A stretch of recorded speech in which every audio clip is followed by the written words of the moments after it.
नमस्कार, मैं हूं आपके साथ पूर्वी राय और आप देख रहे हैं आज अभी तक न्यूज। बगावत या गद्दारी, जी हां, जब जब चुनाव नजदीक आते हैं नेता अपना रंग बदलते हैं और रंग कौन बदलता है ये बात किसी से नहीं छुपी। और इसमें कौन सी नई बात है, कोई किसी पार्टी को छोड़ता है तो वो उस पार्टी में गद्दार करार दिया जाता है और आजकल ये तमगा हासिल करना कोई बड़ी बात नहीं है। बस हवा का रुख जिधर देखा ये अपना पाला बदल लेते हैं। जी हां, लोकसभा चुनाव के मद्देनजर इन दिनों पाला बदलने का काम जोरों पर है। इसको कई मायने से देखा जा सकता है या फिर ऐसी घटना होने पर आम जनता जो राजनीति में थोड़ा इंटरेस्ट रखते हैं वो और नेताओं की प्रतिक्रिया से पता चल जाता है कि क्या वजह रही होगी। बहरहाल हम तो बात कर रहे हैं दल बदलने की। तो भैया खास तौर पर चाहे देश की हो या प्रदेश की जनता को ये बात बखूबी समझ लेना चाहिए कि दल बदलने वाले नेता कभी किसी के सगे नहीं होते, ना देश के और ना ही जनता के।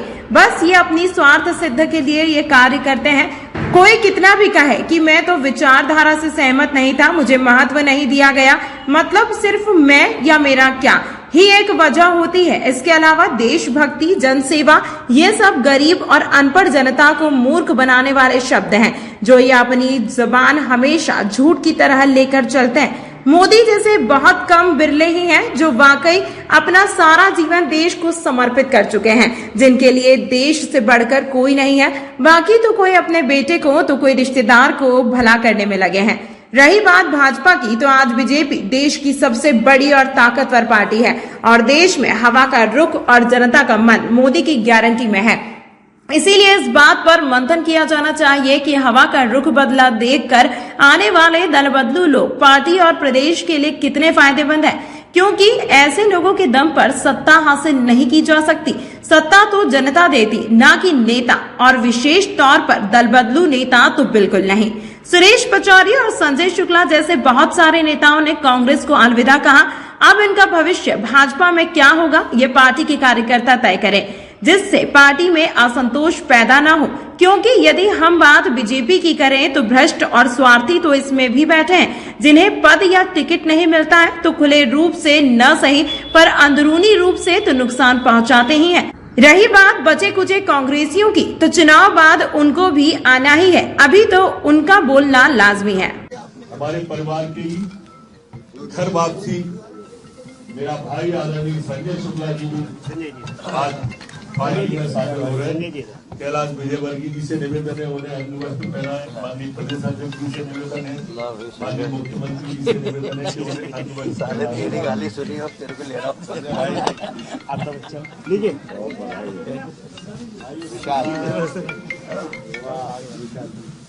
पूर्व विधायक श्री विशाल पटेल जी भी आज शामिल हो रहे हैं।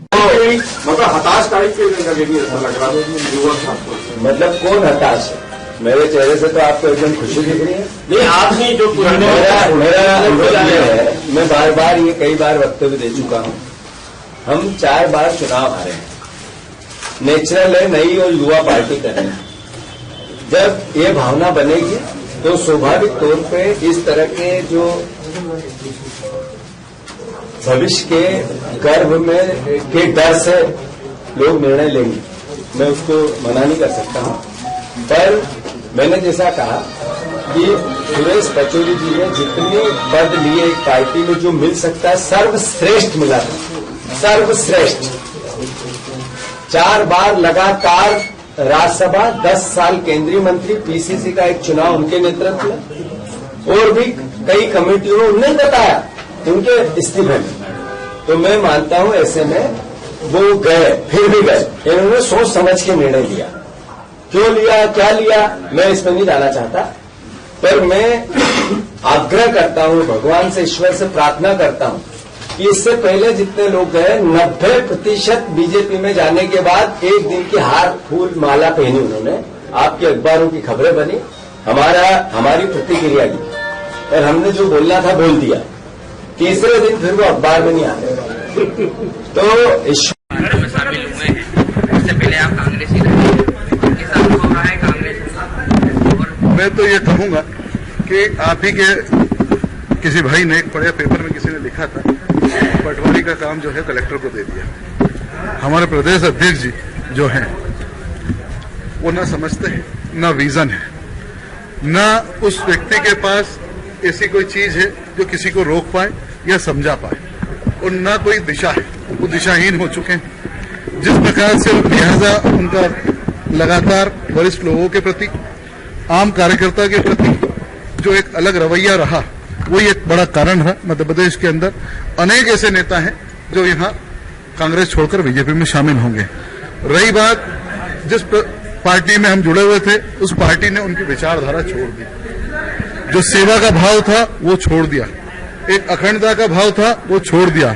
इस राष्ट्र को एक बड़ा निर्माण करना था, इस राष्ट्र के अंदर आत्मीयता का, वो छोड़ दिया। कहीं ना कहीं वो माँ बेटे के बीच में सिमट के रह गई है। कांग्रेस का जो नेतृत्व है क्या धर्म के खिलाफ है? मैं सीधा बोलता हूं, अगर धर्म के खिलाफ नहीं होता तो आज विशाल पटेल भारतीय जनता पार्टी का दामन नहीं थामता। सीधा साफ दिखता है कि उन्होंने जिस दिन निमंत्रण आया था उन्होंने स्वीकार नहीं किया। वो साफ दिखता है कि कहीं ना कहीं वो धर्म के खिलाफ है।